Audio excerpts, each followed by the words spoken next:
Recently, I heard a great analogy for the smart shopping campaigns.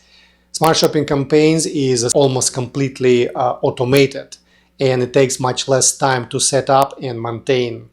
However, you don't get as higher performance as you can with standard shopping campaigns. So the analogy goes like this.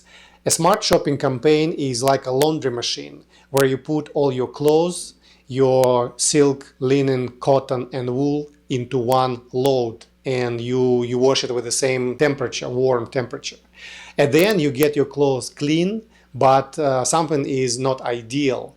Your woolen sweater has shrunk, your white t-shirt became pink, and so on.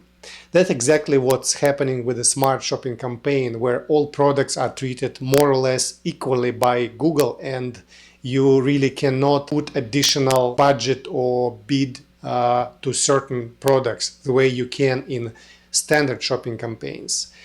And I thought it was a cute analogy, and I hope you like it. Cheers.